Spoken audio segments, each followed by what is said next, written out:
Both the Rajya Sabha or upper house and the Lok Sabha or the lower house of the Indian Parliament have been adjourned due to opposition ruckus till the 3rd of December.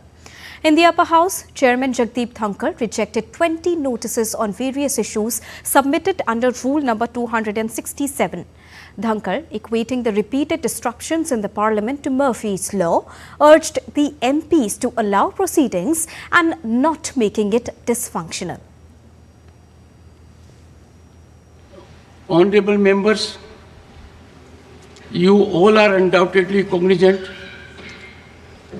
of Murphy's laws, and they indicate anything that can go wrong will go wrong. It appears that there exists a deliberate algorithm to actualize Murphy's laws in this august House, consequently impeding the proper functioning of Parliament. I implore this House to permit me to proceed with the business listed on today's agenda. Meanwhile, the lower house proceedings also witnessed disruptions due to repeated protests by the opposition members. Speaker Om Birla asked the opposition members to allow the question hour and said they could take up their issues later. Amid the din, one question was taken up. And to discuss more on this, I'm joined by DD India correspondent Vishal Paristo. Good afternoon, Vishal. Now, both the houses, as we know, have been adjourned until tomorrow. But tell us about today, how it went for the Parliament. We heard Jagdeep Dhankhar talking about the Murphy's Law.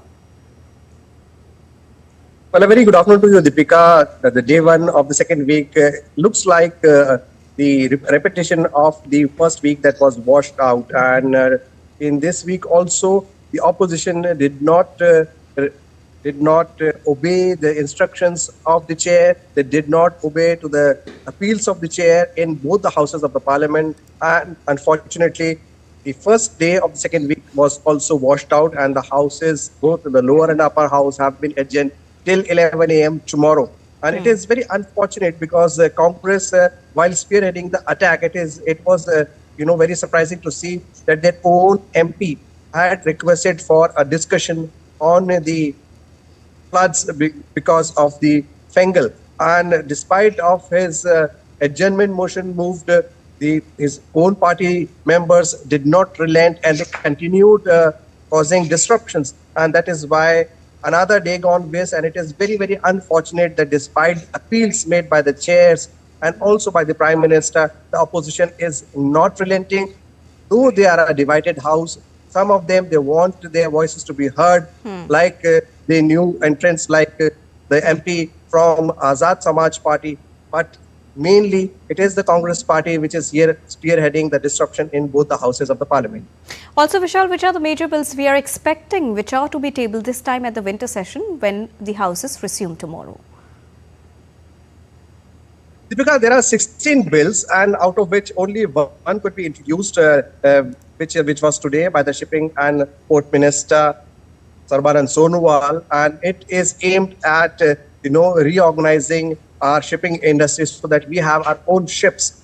But apart from that, immediately after the bill was introduced by the Shipping and Waterways Minister, the House had to be adjourned. Another bill which was there to be discussed, which was keenly contested, that was the Buck Amendment Bill. Now that bill has been, the tenure of the Joint Parliamentary Committee has been extended till the next session. So the JPC will now submit its report on the last day of the winter session.